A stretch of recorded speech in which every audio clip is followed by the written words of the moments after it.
ત્યારે ભગવાનના બંને ચરણારવિંદના ચિહ્ન, જમણા ચરણારવિંદમાં 9 ચિહ્ન, ડાબા ચરણારવિંદના 7 ચિહ્ન એ વ્રજની ભૂમિમાં અંકિત થાય છે. અને એટલા માટે શ્રી મહાપ્રભુજીએ વ્રજરજનો ઉત્કર્ષ બતાવ્યો. મુરારી પદ પંકજ, ભગવાનના ચરણ કમલમાં જળને ચેતન બનાવવાનું સામર્થ્ય છે. રામાયણમાં પ્રસંગ સાંભળ્યો હશે કે સરયુ પાર કરીને ભગવાન રામચંદ્રજીને જવાનું હતું, ત્યારે કેવટે સૌથી પ્રથમ ભગવાન રામના ચરણ ધોયા છે. કહ્યું કે ભગવાન, તમારા ચરણની રજમાં જળને ચેતન બનાવવાનું સામર્થ્ય છે. પથ્થરને સ્પર્શ થતા એમાંથી અહિલ્યા બની ગઈ. મારી પાસે તો જે કંઈ મારી રોજી રોટી કોઈ એકમાત્ર મારી નૌકા છે, અને ઘરમાં એક પત્ની તો છે. આ નાવમાંથી જો બીજી સ્ત્રી બની જશે તો બબ્બેનું ભરણ પોષણ કેવી રીતે કરીશ? સૌથી પહેલા તમારા ચરણ ધોઈ લેવા દો. પણ શ્રી મહાપ્રભુજી સમજાવે છે કે ભગવાન શ્રી કૃષ્ણનો ચરણ સ્પર્શ એ માત્ર જળને ચેતન નથી બનાવતો, પણ એને સ્વયં ભગવદ રૂપ બનાવે છે. અને તેથી જ વ્રજવાલુકાની સેવા વૈષ્ણવો ભગવત સ્વરૂપની જેમ કરે છે. ઠાકોરજીના સ્વરૂપની જેમ જ આપણે સૌ વ્રજની રજને સેવીએ છીએ. વૈકુંઠ કરતા વ્રજની વિશેષતા બતાવી કે વૈકુંઠમાં ભક્તો ભગવાનને વશ છે, જ્યારે વ્રજમાં ભગવાન એ ભક્તોના વશમાં છે. વૈકુંઠમાં વેદો ભગવાનનું ગુણગાન કરે છે, જ્યારે વ્રજમાં સ્વયં ભગવાન વેણુગાન કરે છે. વૈકુંઠમાં સેવકો ભગવાનની પાછળ પાછળ ફરે છે, જ્યારે વ્રજમાં ઠાકોરજી સ્વયં પોતાના ગાયો અને ગોપી ગ્વાલની પાછળ પાછળ ફરે છે. વૈકુંઠમાં એક કલ્પ વૃક્ષ છે જે કેવલ સ્વર્ગનું સુખ આપી શકે છે, જ્યારે વ્રજમાં તો પ્રત્યેક વૃક્ષ વેણુધારી ભગવાન શ્રી કૃષ્ણ સ્વરૂપે બિરાજે છે, જે ભક્તોને ભજનાનંદ આપે છે. વૈકુંઠમાં લક્ષ્મી એ મહારાણી છે, જ્યારે વ્રજમાં લક્ષ્મીજી દાસી છે. વૈકુંઠમાં એક લક્ષ્મી છે, વ્રજમાં હજારો લક્ષ્મી છે. વૈકુંઠમાં બ્રહ્માનંદ છે, જ્યારે વ્રજમાં ભજનાનંદ છે. આથી શ્રી ગુસાઈજીએ વ્રજભૂમિને સર્વ મંગલોનું મંગલ બતાવ્યું છે. મંગલમ મંગલમ વ્રજભુવિ મંગલમ.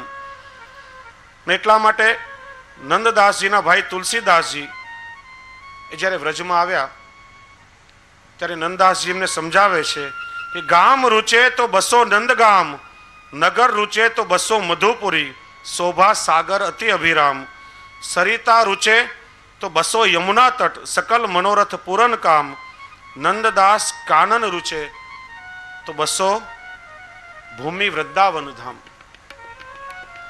વ્રજ છોડીને ક્યાંય પણ જાવ નહીં. એટલા માટે અનેક પુરાણોમાં વ્રજના પ્રસંગો વર્ણવવામાં આવ્યા છે.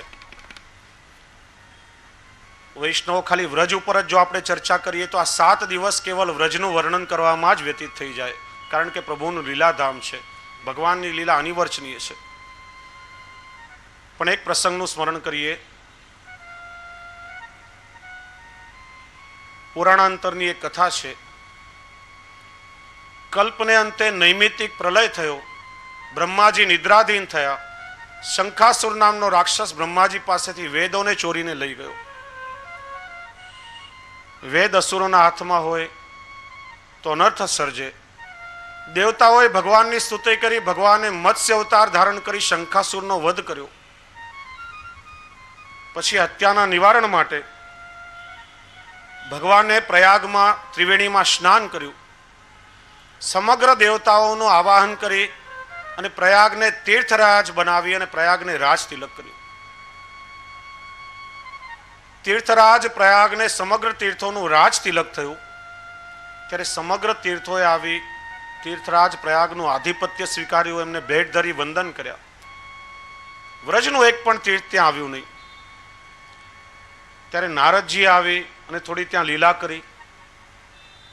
પ્રયાગની કાન ભંભરણી કરી કે પ્રયાગરાજ જુઓ, વ્રજના તીર્થોને કેટલો બધો અહમ છે. ભગવાને તમને સ્વયં તીર્થોનું આધિપત્ય સોંપ્યું છે. બધા તીર્થોએ તમારું શરણ સ્વીકાર્યું, પણ વ્રજના કોઈ પણ તીર્થ આવ્યા નથી. પ્રયાગને ક્રોધ આવ્યો. ભગવાને વિનંતી કરી કે પ્રભુ, તમે સ્વયં મને તીર્થોનો રાજા બનાવ્યો છે, છતાં વ્રજનું કોઈ પણ તીર્થ મારી પાસે આવ્યું નથી. ત્યારે ભગવાન હસવા લાગ્યા અને કહ્યું, તીર્થરાજ, મેં તમને બધા તીર્થોનું આધિપત્ય સોંપ્યું છે, પણ મારા ઘરનું નહીં. કારણ કે વ્રજ એ માત્ર તીર્થ નથી, પણ મારું નિજધામ છે, મારી નિત્ય લીલા ભૂમિ છે. એ તમારું આધિપત્ય નહીં સ્વીકારે, તમારે એનું શરણ સ્વીકારવું જોઈએ. અને કહેવાય છે કે ત્યારથી તીર્થરાજ પ્રયાગ સકલ તીર્થો સાથે આવીને વ્રજમાં વસી ગયા. અને એટલા માટે વ્રજમાં જેટલા પણ તીર્થો છે આધિદૈવિક સ્વરૂપે બિરાજે છે. ભારતમાં જેટલા પણ તીર્થો છે આજે પણ વ્રજમાં આધિદૈવિક સ્વરૂપે બિરાજે છે. નંદરાયજી યશોદાજીને પણ જ્યારે વૃદ્ધાવસ્થામાં ભારતના તીર્થોની યાત્રા કરવાની ઈચ્છા થઈ, કનૈયાને વિનંતી કરી, ત્યારે ભગવાન શ્રી કૃષ્ણ કહ્યું કે બાવા, થોડો સમય આપ ઠહેરો. ચાતુર્માસમાં બધા તીર્થોનું આવાહન વ્રજમાં કરીશ. અને નંદરાયજી યશોદાજીને ચાતુર્માસમાં ભગવાને વ્રજની યાત્રા કરાવી. એનાથી સકલ તીર્થોના તીર્થત્વની પ્રાપ્તિ થઈ. પણ ગઈકાલે ચર્ચા થઈ હતી એમ પુષ્ટિજીવો માટે કેવલ મહાત્મ્ય જ્ઞાનપૂર્વક નહીં, પણ ઠાકોરજીની લીલાઓની અનુભૂતિ કરવા શ્રી મહાપ્રભુજી રાધાકુંડમાં પધાર્યા. શિયાળાના દિવસો હતા. પ્રભુદાસ જલોટા આદિ સેવકો સાથે હતા. સત્વરે શ્રી મહાપ્રભુજીએ રાજભોગ સુધીની સેવા પહોંચી અને ભોજન કર્યું, મહાપ્રસાદ આરોગ્યો અને અધરામૃતની પાતળ પ્રભુદાસ જલોટા મોટી મૂકી. પ્રભુદાસ જલોટાએ કહ્યું કે મહારાજ, હજી સુધી મેં સ્નાન કર્યા નથી ને સ્નાન કર્યા વગર મહાપ્રસાદ કઈ રીતે લઉં? ત્યારે શ્રી મહાપ્રભુજીએ પ્રભુદાસ જલોટાને વ્રજનું અલૌકિક સ્વરૂપ બતાવ્યું. વૃક્ષે વૃક્ષે વેણુધારી, પત્રે પત્રે ચતુર્ભુજ, યત્ર વૃંદાવને તત્ર લક્ષાલક્ષ કથાકુત, જલાદપી રજ પુણ્યમ રજસોપી જલવરમ, યત્ર વૃંદાવનસ તત્ર સ્નાત્વા સ્નાત્વા કથાકુત. પ્રભુદાસા કોઈ સામાન્ય ભૂમિ નથી, વ્રજની ભૂમિ છે. અહીંયા જલ કરતા રજ અધિક છે અને રજ કરતા અધિક જલની શ્રેષ્ઠતા છે. તમે જલમાં સ્નાન કરો તો પણ શ્રી યમુનાજીની કૃપાથી દેહ પુલકિત થઈ જાય, અને કદાચ આ વ્રજની રજ ઉડીને તમારા ઉપર લાગે તો પણ તમારો દેહ કૃતકૃત્ય થઈ જાય. નાવા ન નાવાની પંચાયત શું કરવી? ને ત્યારે દર્શન કરાવ્યા કે વ્રજના પ્રત્યેક વૃક્ષમાં વેણુધારી સ્વરૂપે સ્વયં ઠાકોરજી બિરાજે છે, અને પ્રત્યેક વૃક્ષના પ્રત્યેક પર્ણોમાં છત્રભુજ ભગવાન સ્વયં બિરાજે છે. ત્યારે સ્વરૂપના દર્શન કરી પ્રભુદાસ જલોટાએ સ્નાન કર્યા વગર જ મહાપ્રસાદ ગ્રહણ કર્યો. એટલા માટે વૈષ્ણવ વ્રજમાં ક્યારે પણ વૃક્ષના કોઈ પણ વૃક્ષનું કે પાંદડું તોડવામાં આવતું નથી. એ માટે હંમેશા સાવધાન રહેવું જોઈએ. એકવાર મુક્તિ ભગવાન શ્રી કૃષ્ણને પૂછે છે કે ભગવાન, હું તો આ સંસારના સમગ્ર જીવોને મુક્ત કરું છું, પણ મને પોતાને મોક્ષ કઈ રીતે મળે? મુક્તિ કહે ગોપાલ સો મેરી મુક્તિ બતાય. ત્યારે ભગવાને કહ્યું, વ્રજરજ ઉડ મસ્તક લગે મુક્તિ મુક્ત હે જાય. હે મુક્તિ, આ વ્રજની રજ ઉડીને જો તારા મસ્તક પર લાગશે તો તને પણ અલૌકિક મોક્ષ મળી જશે. એ વ્રજનું સામર્થ્ય છે. અને એટલા માટે ઉદ્ધવજી જેવા જ્ઞાનીઓ પણ આ વ્રજની રજની કામના કરે છે. વૈષ્ણવ વ્રજના સ્વરૂપનું આપણે ચિંતન કર્યું, પણ અલૌકિક સ્વરૂપે જો વિચાર કરો તો ઠાકોરજી નિત્ય આપણા હૃદયમાં બિરાજે છે, સમગ્ર લીલા પરિકર સહિત. આપણા સમગ્ર દેહમાં પણ આપણે વ્રજનો ભાવ નિત્ય વિચારી શકીએ. આપણા શરીરના 12 અંગો છે તે વ્રજના 12 વન છે. બહારની સ્થૂળ 10 ઇન્દ્રિયો અને અંદરના લિંગ દેહની સૂક્ષ્મ 10 ઇન્દ્રિયો અને મન બુદ્ધિ ચિત્ત અહંકાર રૂપી અંતરની 4 ઇન્દ્રિયો, આ મળી 24 ઇન્દ્રિયો થાય. તો આ 24 ઇન્દ્રિયો એ વ્રજના ઉપવનો છે. આપણું બહારનું શરીર મથુરા છે, એની અંદર વહેતો જે પ્રેમ લક્ષણા ભક્તિનો પ્રવાહ છે એ શ્રી યમુનાજીનું સ્વરૂપ છે. આપણું હૃદય ગોકુળ છે અને મસ્તક ગોવર્ધન છે. આપણા 2 નેત્રો એ નંદગામ અને બરસાના છે. શરીરના 5 પ્રાણ એ પંચકોશી પરિક્રમા છે. અને આપણા હૃદયમાં જે વિવિધ ભાવો પ્રગટ થાય છે એ યુગલ સ્વરૂપના વિવિધ વિહાર ધામ છે. આપણા સમગ્ર દેહમાં વ્રજ બિરાજે છે. ઘરમાં નિત્ય ઠાકોરજીની સેવા આપણે જો કરીએ તો આપણો આ દેહ સ્વયં વ્રજરૂપ બની જાય છે. અને એટલા માટે 10 વર્ષના શ્રી કલ્યાણ રાયજીએ શ્રી ગુસાઈજી પાસે વ્રજવાસ માગ્યો છે. હું બ્રજ માગનો જો બ્રજ તજ અનત ન જાઉં. અને ત્યારે શ્રી ગુસાઈજીએ કૃપા કરી અધરામૃત ચરવિત તાંબુલનું દાન શ્રી કલ્યાણ રાયજીને કર્યું છે. શ્રી કલ્યાણ રાયજીના પ્રથમ લગ્ન થયા, પણ થોડા સમયમાં વહુજી નિત્ય લીલામાં પધાર્યા. કહેવાય છે કે શ્રી કલ્યાણ રાયજીને બીજા લગ્ન કરવાની ઈચ્છા નહીં હતી, પણ આ વાત શ્રી ગોકલેશ પ્રભુને ગમી નથી, એટલે શ્રી ગોકલેશ પ્રભુએ શ્રી કલ્યાણ રાયજીને આજ્ઞા કરી. આપના હૃદયમાં શ્રી ગુસાઈજીનું ચરવિત તાંબુલ સ્થિર સ્વરૂપે બિરાજે છે અને એ જ આપને ત્યાં પુત્ર સ્વરૂપે પ્રગટ થવાનું છે, માટે આપ ગૃહસ્થ આશ્રમ સ્વીકાર કરો. શ્રી ગોકુલનાથજીની આજ્ઞાને શિરોધાર્ય કરી શ્રી કલ્યાણ રાયજીએ જમનાવતા ઓજીની સાથે લગ્ન કર્યા. સમય જતા વિક્રમ સંવત 1647ના ભાદરવા સુદ 5ને દિવસે શ્રી કલ્યાણ રાયજીના ગ્રહમાં સ્વયં શ્રી ગુસાઈજીનું પ્રગટ સ્વરૂપ શ્રી હરિરાય મહાપ્રભુજીનું પ્રાગટ્ય થયું. બોલીએ શ્રી હરિરાય મહાપ્રભુ કી જય. ભવ્ય નંદ મહોત્સવ થયો અને ભગવતીઓએ શ્રી હરિરાયજીના પદોનું વર્ણન કર્યું. વંદો ચરણ કમલ હરિરાય, ચરણ કમલ હરિરાય, ચરણ કમલ હરિરાય, વંદો ચરણ કમલ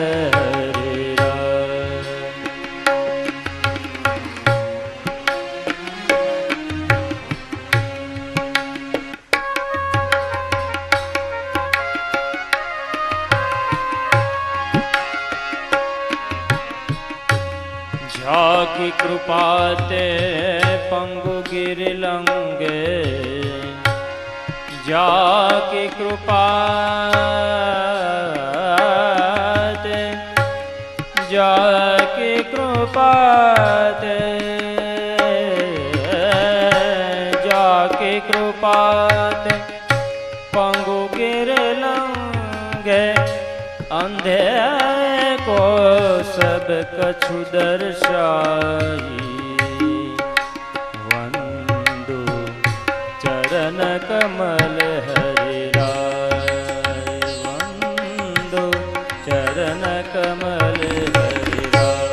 बहरो सुने मूक मुनि बोले, रंक चले सिर छत्र धराई, सूरदास स्वामी करुणामय, बार बार वंदो ती पाई. જેના પર કૃપા થઈ જાય, શ્રી હરિરાય ચરણના યુગલ ચરણોની કૃપા થઈ જાય તો બહેરો સાંભળવા લાગે, મૂંગો બોલવા લાગે, જેમ ગોપાલદાસભાઈને વાણી સ્ફુરી, અને રંક હોય તો એ છત્રપતિ બની શકે, એટલું સામર્થ્ય શ્રી હરિરાય ચરણના યુગલ ચરણોમાં છે. એટલા માટે સૂરદાસજી કહે છે કે બાર બાર વંદો તિહી પાઈ. બહેરો સુને મુક પુન બોલે, पुन बोले, रंक चले सिर छत्र धराय, रंक चले सिर छत्र धराय. सूरदास स्वामी करुणामय, सूरदास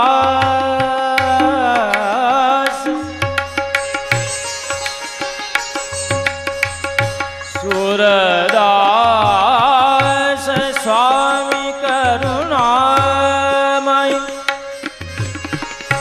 वारंवार वंदो तिहि पाये, वारंवार वंदो तिहि पाये, वंदो चरण कमल हरिराय,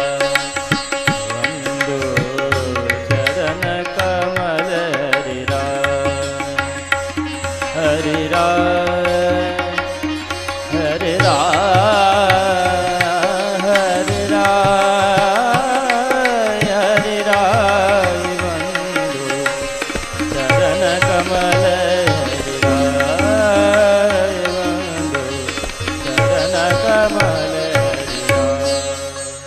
શ્રી હરિરાય ચરણ પછી શ્રી કલ્યાણરાયજી ત્યાં શ્રી ગોપેશ્વરજીનું અને શ્રી વિઠ્ઠલેશજીનું પણ પ્રાગટ્ય થયું.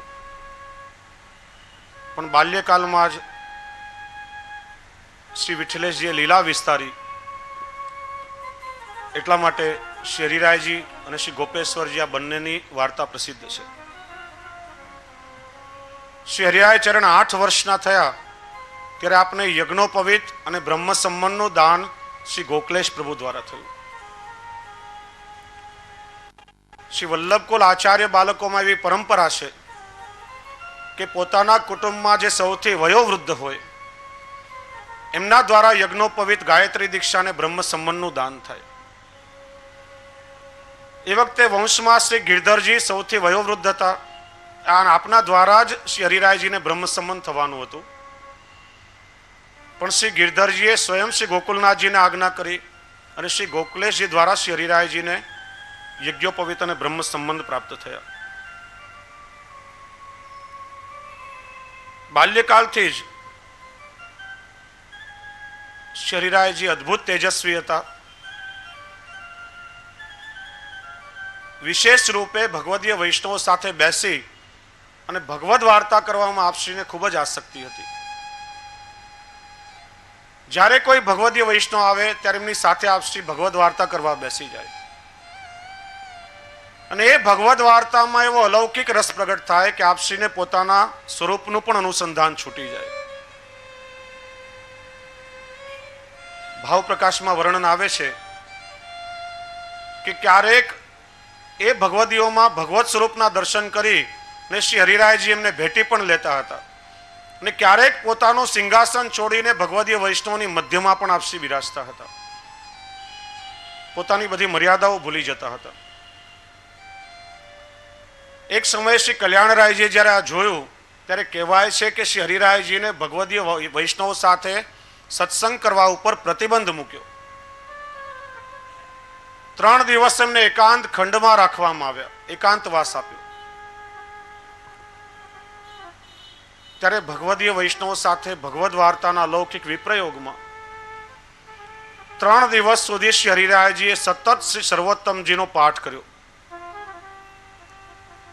3જા દિવસે સાક્ષાત શ્રી મહાપ્રભુજી સ્વયં ત્યાં પ્રગટ થયા અને શ્રી હરિરાયજીને પોતાના સ્વરૂપાનંદનું દાન શ્રી મહાપ્રભુજીએ કર્યું.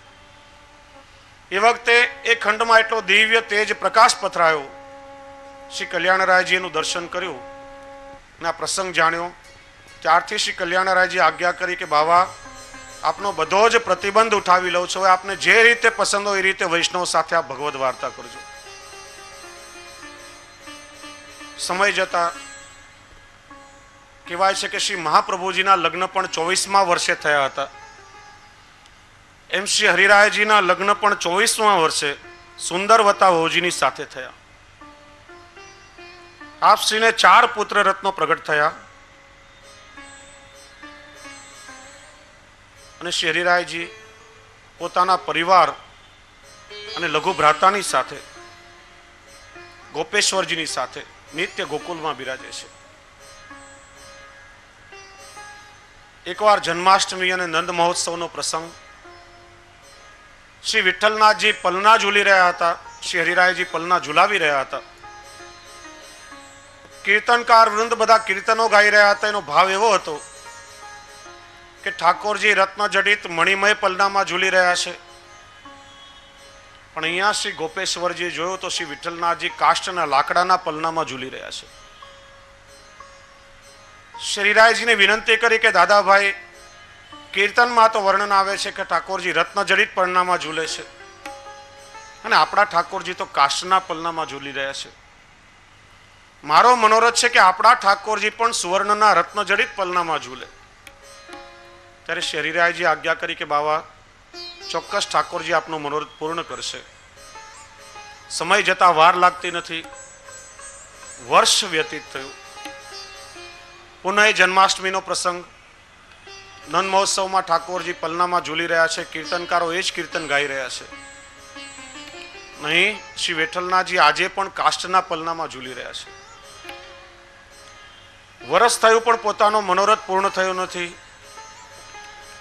એ જાણી શ્રી ગોપેશ્વરજી મૂર્છિત થઈ ગયા. ત્યારે શ્રી કલ્યાણરાયજીએ શ્રી ગોપેશ્વરજીની મૂર્છામાંથી જગાડ્યા. કહ્યું, બાવા દર્શન તો કરો, ઠાકોરજી શેમાં ઝૂલે છે? ત્યારે શ્રી ગોપેશ્વરજીને દર્શન થયા કે શ્રી વિઠ્ઠલનાથજી સુવર્ણના રત્નજડિત મણિમય પલનામાં ઝૂલી રહ્યા છે અને પોતે સમગ્ર પરિવાર સાથે આપને ઝૂલાવી રહ્યા છે.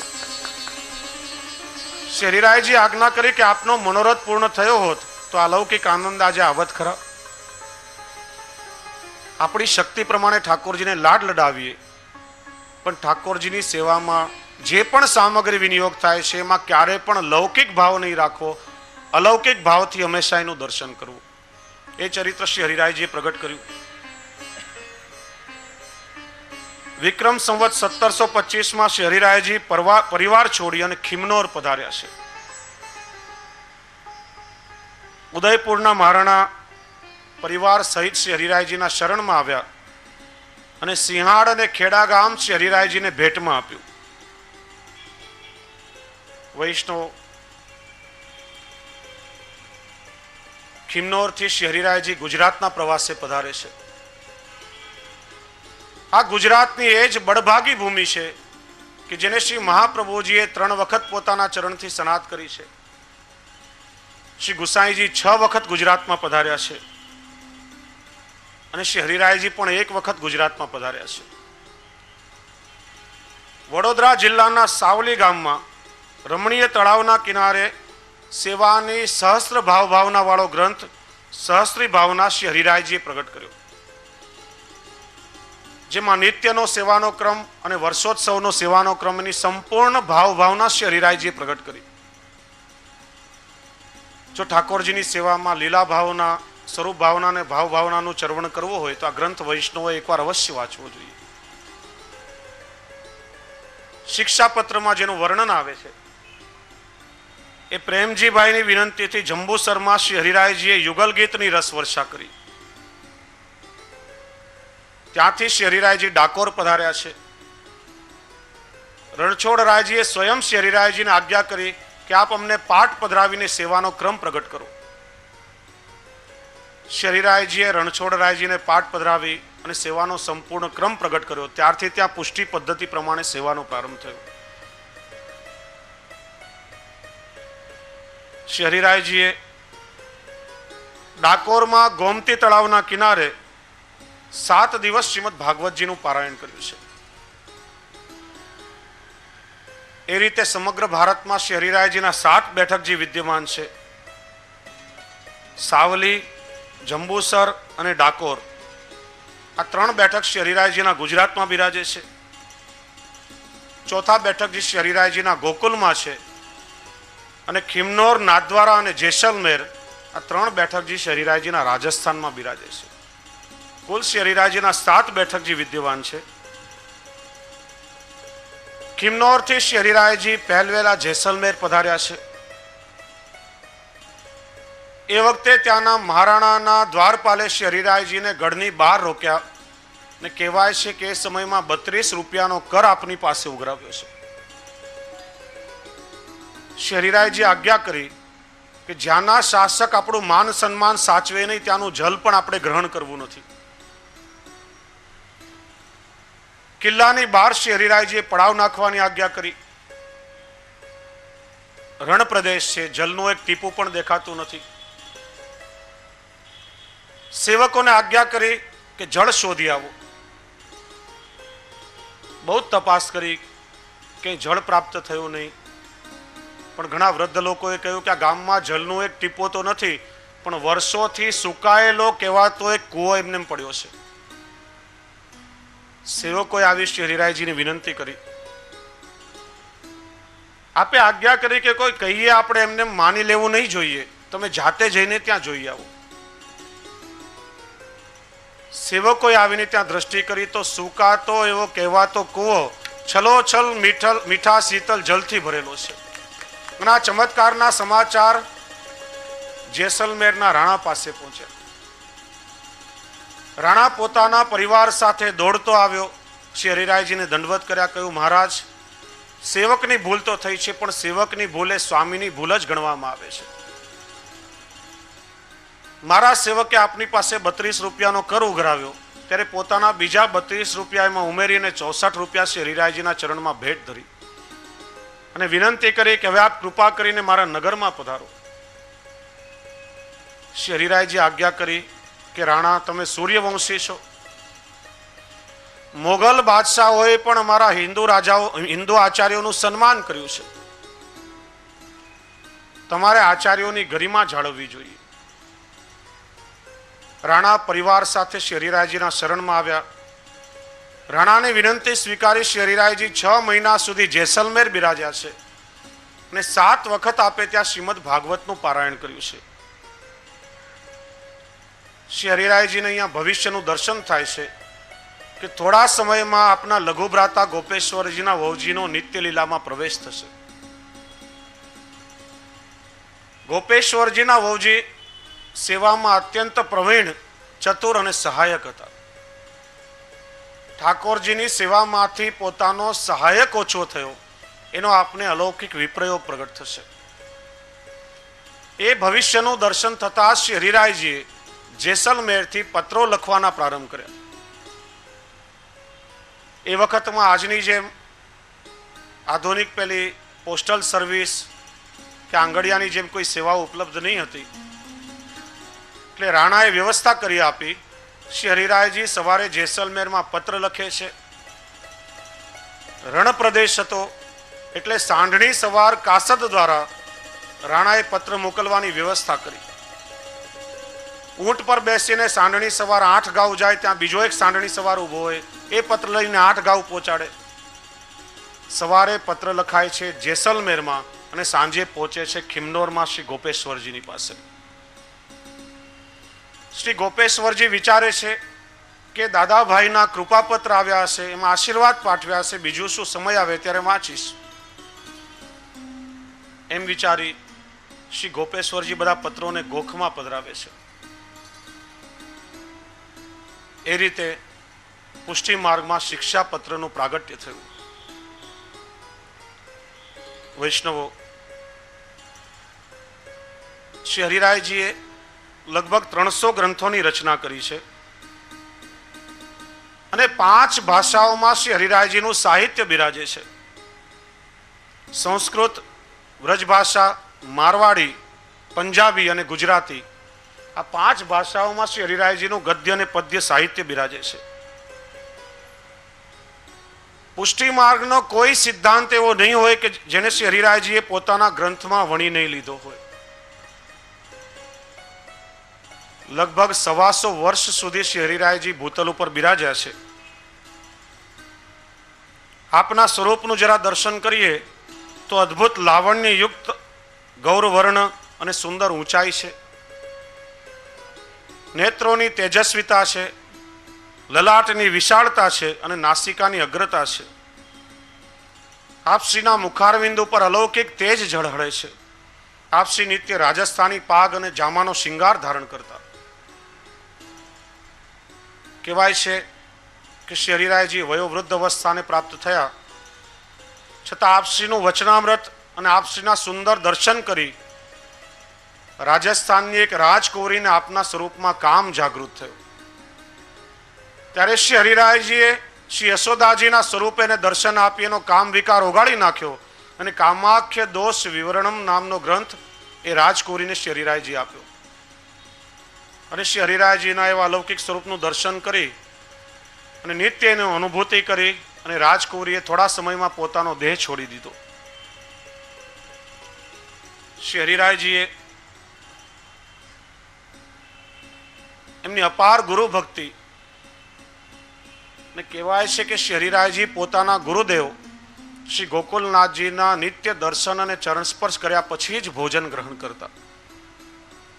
અને આપશ્રી ક્યાંય પ્રવાસમાં પધાર્યા હોય ત્યારે 2 ગાંવ જેટલા અંતરમાં કોઈ પણ નિધિ સ્વરૂપની હવેલી હોય તો ત્યાં આપશ્રી દર્શન ચરણ સ્પર્શ કર્યા પછી જ મહાપ્રસાદ ગ્રહણ કરતા. અને પવિત્રા બારસને દિવસે આપશ્રી ક્યાંય પણ બિરાજતા હોય અચોક શ્રી ગોકુલનાથજીને પવિત્રા ધરવા પધારે, ભેટ ધરી ચરણ સ્પર્શ કરતા પછી જલપાન ગ્રહણ કરતા. શ્રી હરિરાયજીના સેવકોમાં પણ આવી જ ગુરુ ભક્તિ હતી. નિત્ય શ્રી હરિરાયજીના દર્શન અને ચરણ સ્પર્શ કર્યા પછી શ્રી હરિરાય પ્રભુચરણના સેવકો જલ અને અન્ન ગ્રહણ કરતા. આપશ્રીના જેવું જ અલૌકિક ગુરુ ભક્તિનું સામર્થ્ય આપશ્રીના સેવકોમાં હતું. શ્રી હરિરાયજીએ પુષ્ટિ ભક્તિની વિજય પતાકા કેવલ ગુજરાત અને રાજસ્થાનમાં જ નહીં પરંતુ પોતાના ગ્રંથો દ્વારા સમસ્ત વૈષ્ણવ સૃષ્ટિના હૃદયમાં પણ ફરકતી રાખી છે. એવું શ્રી હરિરાયજીનું દિવ્ય સ્વરૂપ. શિક્ષાપત્રના પ્રાગટ્યનું થોડું આપણે દર્શન કરીએ. જેસલમેરથી જ આપને ભવિષ્યનું દર્શન થતા પત્ર લખવાનો પ્રારંભ કર્યો. 5 પત્રો આવ્યા છે જેને શ્રી ગોપેશ્વરજીએ ગોખમાં પધરાવ્યા છે. 6ઠ્ઠા દિવસે અચાનક આપશ્રીના ઓરજીનો નિત્યલીલામાં પ્રવેશ થયો. ઠાકોરજીની સેવામાંથી સહાયક દૂર થયો. એનો આપશ્રીને અલૌકિક વિપ્રયોગ થયો. 3 દિવસ વ્યતીત થયા. આપશ્રીએ અન્ન ને જલ પણ ગ્રહણ કર્યું નથી અને સાથે આપના સેવકોએ પણ અન્ન જલ છોડી દીધા છે. 4થા દિવસે શિક્ષાપત્રમાં જેનું વર્ણન છે, હરજીવનદાસભાઈ શ્રી ગોપેશ્વરજીની પાસે આવે છે. વિનંતી કરી કે કૃપાનાથ, આપનો વિપ્રયોગ દૂર કરવાનું સામર્થ્ય કેવલ આપના દાદાભાઈમાં છે. આજે સ્વયં અહીંયા જો બિરાજતા હોય અથવા તો આપના શ્રીહસ્તનો જો કોઈ પત્ર આપના પર પાઠવ્યો હોય તો જ આપનો વિપ્રયોગ દૂર થઈ શકે. ત્યારે શ્રી ગોપેશ્વરજીને સ્મરણ થયું કે આજે 9 દિવસો થયા, 9 પત્રો દાદાભાઈના આવ્યા છે ને મેં ગોખમાં પધરાવ્યા છે. ત્યારે હરજીવનદાસભાઈની વિનંતીથી શ્રી ગોપેશ્વરજીએ પ્રથમ પત્ર કાઢી અને વાંચવાનો પ્રારંભ કર્યો અને એક પછી એક 9 પત્રો વાંચી ગયા અને આપશ્રીનો એ ઉદ્વેગ દૂર થયો, સ્વસ્થ થયા. ત્યારે હરજીવનદાસભાઈ વિનંતી કરી, કૃપાનાથ, પહેલા આપ સ્નાન કરો, સ્વસ્થ થાઓ, ભોજન ગ્રહણ કરો. આપના સેવકોએ પણ 3 દિવસથી અન્ન જલ ગ્રહણ કર્યું નથી. ગોપેશ્વરજી આપ સ્વસ્થ થયા. શ્રી ગોપેશ્વરજીએ મહાપ્રસાદ ગ્રહણ કર્યો અને હરજીવનદાસભાઈને આજ્ઞા કરી કે આ દાદાભાઈના પત્રો ખૂબ જ અલૌકિક છે, મને એના પર ટીકા લખવાની ઈચ્છા થાય છે. દરરોજ શ્રી હરિરાયજીના પત્રો જેસલમેરથી ખિમનોર આવે છે અને શ્રી ગોપેશ્વરજી એ જ સાંઢણી સવાર દ્વારા સામેનો પ્રત્યુત્તર લખીને મોકલાવે છે. આજે ગોપેશ્વરજીના લખેલા ઉત્તરો આપણને ક્યાંય પ્રાપ્ત નથી, નહીં તો શિક્ષાપત્રની સંગતિ સમજવામાં આપણને ખૂબ જ ઉપયોગી થઈ શકત. પણ શ્રી ગોપેશ્વરજીની શિક્ષાપત્રની ટીકાઓ આપણને પ્રાપ્ત થાય છે. એટલા માટે ઘણી વખત વૈષ્ણવના મનમાં પ્રશ્ન થાય કે આ શિક્ષાપત્રને આપણે બડે શિક્ષાપત્ર કહીએ છીએ, તો બીજું કોઈ છોટે શિક્ષાપત્ર હશે? વૈષ્ણવ શિક્ષાપત્ર એક જ છે, પણ કેવલ જે શ્લોકાત્મક શિક્ષાપત્ર છે ખાલી શિક્ષાપત્ર કહેવાય છે. અને શ્રી ગોપેશ્વરજીની ટીકા સહિતનું જે શિક્ષાપત્ર છે એને આપણે સૌ પુષ્ટિ માર્ગમાં બડે શિક્ષાપત્રના નામથી ઓળખીએ છીએ. પત્રો દ્વારા નૂતન પ્રકારનું આ સાહિત્ય શ્રી હરિરાયજી દ્વારા પ્રગટ થયું છે. અદ્ભુત રત્ન મંજુષા સમાન ગ્રંથ છે. સમુદ્ર મંથનમાંથી કેવલ 14 રત્નો પ્રગટ થયા, પણ શ્રી હરિરાયજી અહીંયા પુષ્ટિ જીવોના ઉદ્ધાર માટે 41 દિવ્ય રત્નોનું આપણને દાન કર્યું છે. શિક્ષાપત્ર એ પુષ્ટિ માર્ગના સદાચાર ગ્રંથની સાથે સાથે સ્વાધ્યાય ગ્રંથ પણ છે. એટલા માટે વૈષ્ણવોએ નિત્ય શિક્ષાપત્રનું વાંચન કરવું જોઈએ. ઘણી વખત એકવાર વંચાઈ જાય એટલે આપણે એને કબાટમાં પધરાવી દઈએ છીએ. એકવાર વાંચવાથી શિક્ષાપત્ર સમજાશે નહીં. એકવાર પૂરું થાય પુનઃ પહેલેથી શરૂ કરો, બીજી વાર પૂરું થાય પાછું પહેલેથી શરૂ કરો. નિત્યના સ્વાધ્યાયમાં શિક્ષાપત્રનું પઠન થવું જોઈએ. જેટલી વાર વાંચશો એટલી વાર તમારા હૃદયમાં અલૌકિક ભાવો પ્રગટ થશે. ને શિક્ષાપત્ર એ પુષ્ટિ માર્ગનો એવો સિદ્ધ ગ્રંથ છે કે તમારા મનમાં કોઈ પણ પ્રશ્ન ઉત્પન્ન થયો હોય કોઈને પણ પૂછવાની જરૂર નથી. શ્રી હરિરાયજીનું બડે શિક્ષાપત્ર હાથમાં લો, શ્રી હરિરાયજીના સ્વરૂપનું સ્મરણ કરો, તમારા પ્રશ્નનું મનમાં સ્મરણ કરો. જે પાનું ખોલશો એ પાના પર તમારા પ્રશ્નોનું સમાધાન તમને ચોક્કસ મળી જશે. એવો સિદ્ધ ગ્રંથ આ શિક્ષાપત્ર છે. એટલા માટે નિત્ય એનું વાંચન વૈષ્ણવોએ કરવું જોઈએ. લેનાર અને આપનાર આ ઉભય જ્યારે શ્રેષ્ઠ હોય એ વખતે જે અલૌકિક તત્વ પ્રગટ થાય એ તત્વ પણ અલૌકિક હોય છે. જેમ કુરુક્ષેત્રના રણ મેદાનમાં અર્જુનને પ્રશ્ન થયો કે મારે યુદ્ધ કરવું કે ન કરવું, ત્યારે 18 અધ્યાયમાં ભગવાન શ્રી કૃષ્ણએ ગીતારૂપી ઉપદેશ આપ્યો છે. ભલે અર્જુનને વ્યક્તિગત રૂપે ઉપદેશ આપવામાં આવ્યો હોય, પણ મહાપુરુષોની મહાનુભાવોની વાણીમાં ગહનતા હોય છે, ગંભીરતા હોય છે, ગૂઢતા હોય છે. કોઈ એક વ્યક્તિને એક દેશકાલમાં એક ઉપદેશ આપવામાં આવ્યો હોય, પણ પ્રત્યેક દેશકાલમાં પ્રત્યેક વ્યક્તિને જીવનમાં એ લાગુ પડતો હોય છે. ભલે 5000 વર્ષ પહેલા કુરુક્ષેત્રના મેદાનમાં અર્જુનને ભગવાન શ્રી કૃષ્ણએ ગીતાનો ઉપદેશ આપ્યો, પણ આજે 5000 વર્ષ થયા પછી પણ પ્રત્યેક લોકોના પ્રશ્નોનું સમાધાન ગીતામાંથી મળી શકે. જ્ઞાન માર્ગીઓને જ્ઞાન, કર્મ માર્ગીઓને કર્મ, પ્રપત્તિ માર્ગીઓને પ્રપત્તિ અને ભક્તિ માર્ગીઓને ભક્તિનું દર્શન ગીતામાં થાય છે. ભગવાન શ્રી કૃષ્ણના મુખમાંથી ગીતા પ્રગટ થઈ, એ જ ભગવાન શ્રી કૃષ્ણના મુખાવતાર મહાપ્રભુ શ્રી વલ્લભાચાર્ય ચરણ છે. અને એટલા માટે શ્રી મહાપ્રભુજીના સેવકોને શ્રી મહાપ્રભુજીએ જે ઉપદેશ આપ્યા એને આપણે સૌ વલ્લભ ગીતાના નામથી ઓળખીએ છીએ. વૈષ્ણવો, જ્યાં શરણાગતિમાં ભગવાન શ્રી કૃષ્ણએ ગીતાનો વિરામ કર્યો, એ જ શરણાગતિ દ્વારા શ્રી મહાપ્રભુજીએ પુષ્ટિ માર્ગનો પ્રારંભ કર્યો છે. અને એટલા માટે આ શ્રી વલ્લભ ગીતાને શ્રી હરિરાયજીએ આત્મભાવથી શિક્ષાપત્રમાં અંકિત કરી છે. અહીં આપનાર કૃષ્ણ હતા અને લેનાર અર્જુન હતા. અહીં આપનાર શ્રી મહાપ્રભુજી હતા અને લેનાર એમના 84 વૈષ્ણવ સેવકો હતા. એવી જ રીતે અહીંયા ગ્રંથનું દાન કરનાર શ્રી હરિરાયજી છે અને ગ્રંથને લેનાર શ્રી ગોપેશ્વરજી છે. આપનાર અને લેનાર એ તત્વો જ્યારે ઉભય શ્રેષ્ઠ હોય એ વખતે તત્વ પણ અલૌકિક રૂપે પ્રગટ થાય છે. ગાંધીજીના ગુરુ, આધ્યાત્મિક ગુરુ શ્રીમદ રાજચંદ્ર હતા. એ હંમેશા પોતાના શિષ્યોને એવું કહેતા કે તમારા જીવનમાં તમારે આધ્યાત્મિક ઉત્કર્ષ સાધવો હોય અને એ માટે તમારે કોઈ સાહિત્ય વાંચવાની કદાચ જરૂર પડે તો બીજું કંઈ પણ નહીં વાંચશો તો ચાલશે, કેવલ શ્રી હરિરાયજીનું બળે શિક્ષાપત્ર તમે વાંચો, તમારા જીવનનો ઉત્કર્ષ તમે સાધી શકશો. આ કેવલ પ્રાકૃત પત્રો નથી, પણ શ્રી હરિરાયજી આ શિક્ષાપત્રમાં માનો કે પોતાનું સંપૂર્ણ હૃદય ઠાલવ્યું છે. શિક્ષાપત્રનો મૂળ આશય એ જીવને પાત્ર બનાવવાનો છે. શિક્ષાના બે અર્થ થાય. શિક્ષા એટલે દંડ અને શિક્ષા એટલે શિખામણ. અહીંયા શિક્ષા એટલે દંડ નથી, પણ શ્રી હરિરાયજી માનો કે આપણને શિખામણ આપી રહ્યા છે કે વૈષ્ણવોએ પોતાનું જીવન વહન કેવી રીતે કરવું. શિક્ષાપત્ર માનો કે અમૃતનો મહાસાગર છે. વૈષ્ણવના જીવનમાં કર્તવ્યમાં આવતા અવરોધને દૂર કરવા માટે શ્રી હરિરાયજી અહીંયા આપણને ઉપદેશ આપે છે.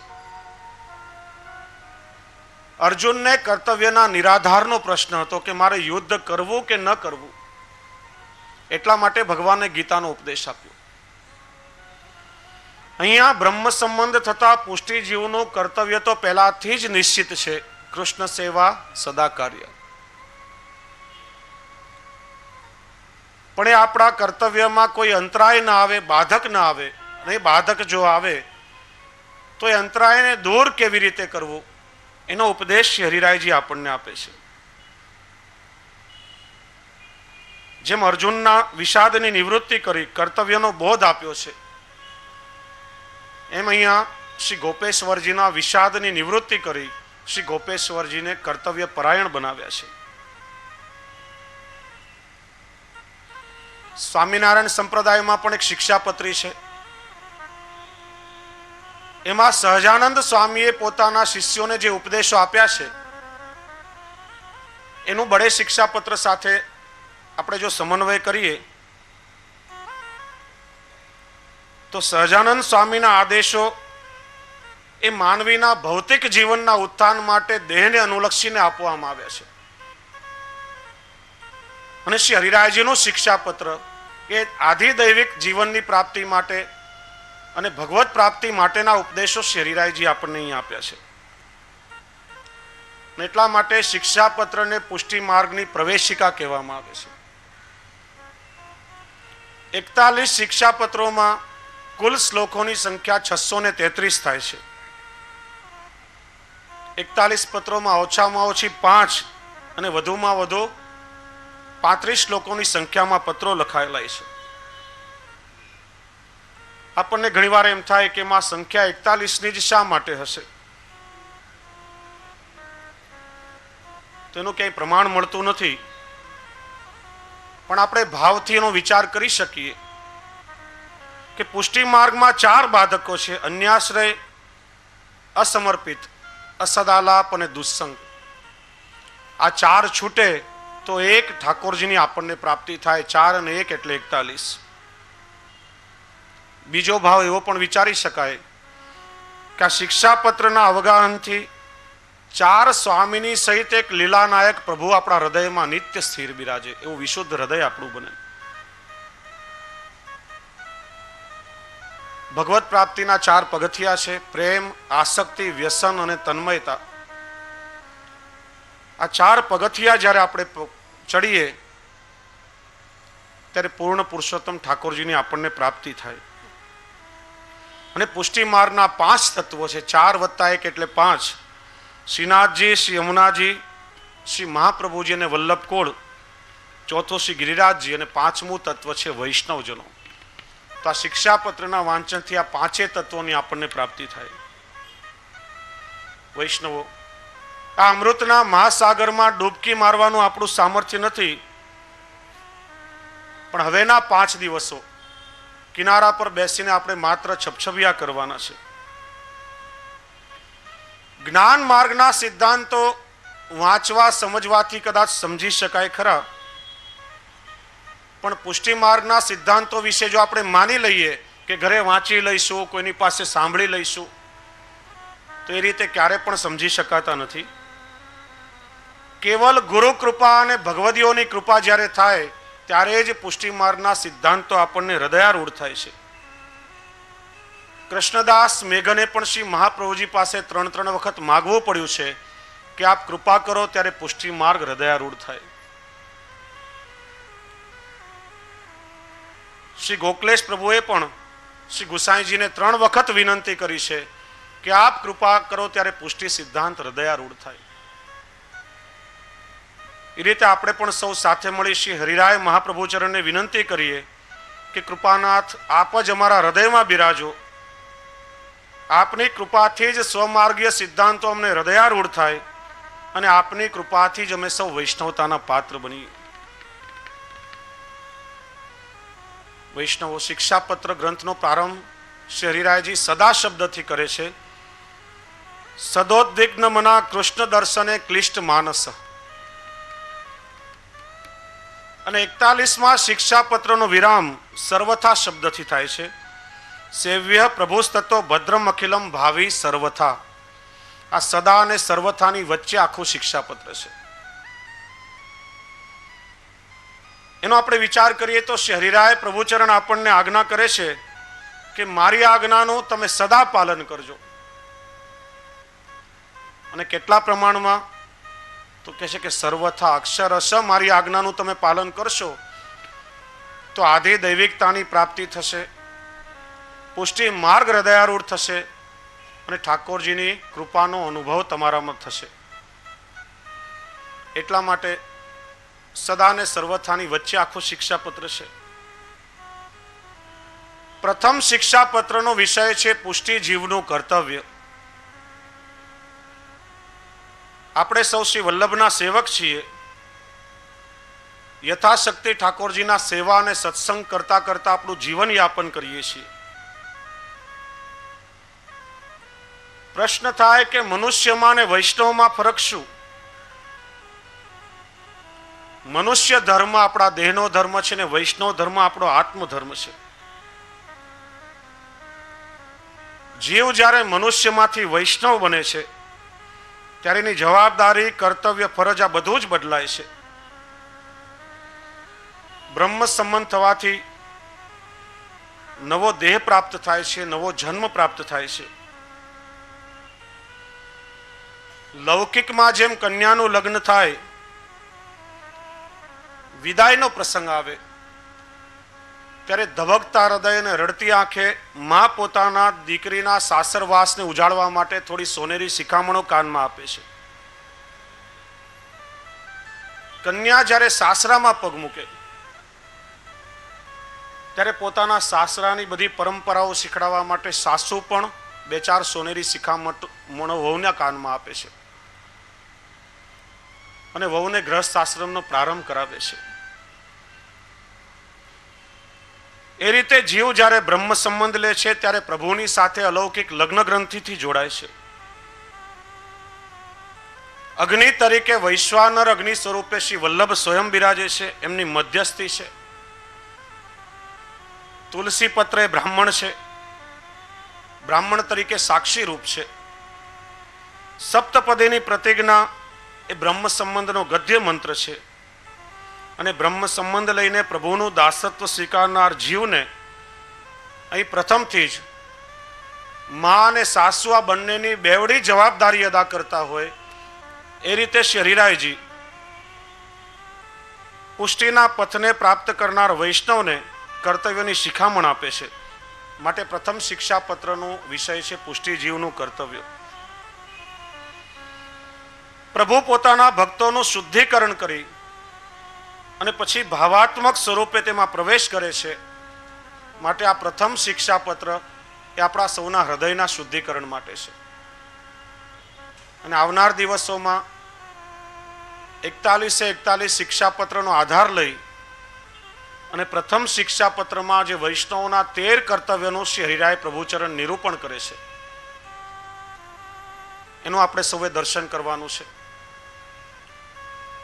પ્રથમ કર્તવ્યનું થોડું દર્શન આજે કરીએ, કારણ કે આજે રાત્રે બીજો કોઈ કાર્યક્રમ નથી. થોડો વિલંબ થશે તો આજે ચાલશે. આંતરરાષ્ટ્રીય પુષ્ટિ માર્ગીય વૈષ્ણવ પરિષદ દ્વારા પ્રકાશિત શ્રી મહાપ્રભુજીના 84 બેઠકજી સચિત્ર ગ્રંથનું આજે વિમોચન થનાર છે. તો પહેલા થોડો સમય માટે આપણે સૌ ચિંતન કરીએ વૈષ્ણવોના પ્રથમ કર્તવ્ય વિશે. શ્રી હરિરાયજી આપણને સમજાવે છે કે વૈષ્ણવોએ નિત્ય પોતાની દિનચર્યા કઈ રીતે કરવી. આપણા કર્તવ્યનો બોધ શ્રી હરિરાયજી આપણને આપે છે કે વૈષ્ણવોએ પોતાના લૌકિક કર્મો અનાશ થયા કરવા. જીવનમાં આપણે શું કરીએ છીએ અને શું કરવાનું છે, આ બે બાબતોનો જો આપણે વિચાર કરીએ તો માણસને જીવન જીવવા માટે યોગ્ય દિશા મળે. સવારથી ઉઠી રાત્રે સૂતા સુધીમાં જે દિનચર્યાઓ આપણે કરીએ છીએ ક્યારેક બેસીને નોંધ લેજો. આખો દિવસ આપણે લૌકિક કાર્યોમાં વિતાવીએ છીએ. આપણે ફક્ત પોતાના માટે અને પોતાના કુટુંબને માટે જીવીએ છીએ. સૂરદાસજીના શબ્દોમાં કહીએ તો આજ કામ કાલ કામ પરસો કામ કરનો, અને એમના શબ્દોમાં કહીએ તો કામ હી મેં પછી મરનો. આ લૌકિક કાર્યોમાં આપણે એટલા બધા ગળાડૂબ ખૂપી જઈએ છીએ કે આપણે અલૌકિકને તો સાવ ભૂલી જ જઈએ છીએ. વાસણો માંજીએ છીએ, કપડામાં ડાઘ પડ્યા હોય, દુર્ગંધ આવતી હોય તો સારામાં સારું ડિટર્જન્ટ લઈને કપડાને પણ ધોઈએ છીએ. ઘરમાં કચરો હોય તો સાવરણીથી કચરાને પણ વાળીએ છીએ. પણ ક્યારે વિચાર કરીએ છીએ ખરા કે આખા દિવસમાં આપણા મનમાં જગતમાંથી કેટલો બધો કચરો ઠલવાય છે. હવા, પાણી અને અન્નના પ્રદૂષણ માટે આપણે સાવધાન રહીએ છીએ, પણ ક્યારેય વિચાર કરીએ છીએ ખરા કે આપણી અંદર કેટલું બધું વૈચારિક પ્રદૂષણ ભેગું થાય છે. શ્રી હરિરાય ચરણ આપણને આજ્ઞા કરે છે કે લૌકિક કાર્યો આપણે નહીં કરીએ એવું કહેશો તો ચાલવાનું નથી. લૌકિક સંસારમાં આપણે બંધાયા છીએ, લૌકિક કાર્યો તો કરવા જ પડશે. જો વૈષ્ણવ શ્રી મહાપ્રભુજી આપણા પર કેવી કૃપા કરી છે કે જે ઠાકોરજીને મેળવવા માટે મોટા મોટા જ્ઞાનીઓ સંસારને છોડવા માટેની આજ્ઞા કરે છે. સંસાર કષ્ટ સાધ્ય છે, ભ્રમણાત્મક છે, માયાજાળ છે, દુષ્કર છે. સંસારને છોડીને વૈરાગ્ય ગ્રહણ કરો ત્યારે ભગવાન મળે. હવે જો સંસારને છોડીને કેવલ સંન્યાસીઓને ભગવાન મળતા હોય તો સંસારીઓની શું દશા થાય? કબીરજી જેવા જ્ઞાની પણ કહે છે કે મૂંડ મુંડાએ હરી મિલે તો હરકો લે મુંડાએ, રોજ રોજ કો મૂંડ તે ભેડ ન વૈકુંઠ જાય. માથાનું મુંડન કરાવવાથી ભગવાન મળી જતા હોય તો ઘેટાનું તો રોજ મુંડન થાય, બધા વૈકુંઠમાં જવા જોઈએ. શ્રી મહાપ્રભુજી સાચો સંન્યાસ સમજાવે છે. કેવલ વાણીથી કે કર્મથી નહીં, સંન્યાસ મનથી ગ્રહણ કરવો જોઈએ. 4 સંન્યાસીઓ સંસાર છોડીને હિમાલયમાં ચાલ્યા જાય, પણ મનમાં લોકેશના હોય, વિતેશના હોય, એકબીજા પ્રત્યે રાગ દ્વેષ ભરેલા હોય તો કદાચ હિમાલયના વાતાવરણને પણ કલુષિત કરી મૂકે. અને એક સંસારી જો સમાજની વચમાં રહેતો હોય, મનમાં શાંતિ હોય, સમાધાન હોય, પ્રેમ અને ભક્તિથી ભરેલું હૃદય હોય તો એ સમાજમાં પણ શાંતિનું વાતાવરણ ઊભું કરી શકે. અને શ્રી મહાપ્રભુજી દ્રષ્ટાંત આપીને આપણને આ પ્રસંગ સમજાવે છે. દયારામભાઈનું વર્ણન કરે છે ચંદ્રાવળામાં કે જેમ નટદ્રગ દોરમાં પનિયારીની બેડામાં હે, ચિત્ત પરસ્પર ઝારનું વળગ્યું રહે ત્યાંનું ત્યાં. નટ પેલી દોરી ઉપર ચાલતો હોય, ખેલ કરતો હોય, એની દ્રષ્ટિ ચારે તરફ હોય કે કોણ કેટલી તાળી વગાડે છે, કેટલું કોણ મને એપ્રિશિએટ કરે છે, પણ સમગ્ર એનું ધ્યાન પેલી દોરીમાં જ હોય. જો ધ્યાન છૂટી જાય તો ઉપરથી નીચે પણ પડી શકે. શ્રી મહાપ્રભુજી બીજું દ્રષ્ટાંત આપે છે કે નૌકા પાણીમાં તરતી હોય, પાણીનો સતત સ્પર્શ પેલી નાવને થયા કરે છે, અને છતાં પણ એ નાવ પાણીમાં તરે છે. પણ એ નાવમાં માનો છિદ્ર પડે અને પાણી જો નાવની અંદર ભરાય તો શું થશે? નાવ પાણીમાં ડૂબી જશે. એમ આપણે સૌ સંસારમાં રહીએ છીએ. સંસારમાં આપણું મન તો રહેવાનું જ છે, એમાં કંઈ વાંધો નથી. સંસારમાં મન રહે ત્યાં સુધી વાંધો નથી, પણ મનમાં સંસાર ભરાઈ જવો નહીં જોઈએ. જે દિવસે મનમાં સંસાર ભરાઈ જશે એ દિવસે આપણે બધા સંસાર સાગરમાં ડૂબી જઈશું. એટલા માટે શ્રી હરિરાયજી કહે છે કે આપણે લૌકિક સંસારમાં બંધાયા છીએ, સંસારી જીવો છીએ. અને શ્રી મહાપ્રભુજીએ સામાન્યમાં સામાન્ય માનવી સંસારમાં રહીને ઠાકોરજીને પ્રાપ્ત કરી શકે એટલો સહજ સુંદર માર્ગ આપણને બતાવ્યો છે. ઠાકોરજીને તમારા સમગ્ર જીવનનું કેન્દ્ર બિંદુ બનાવો.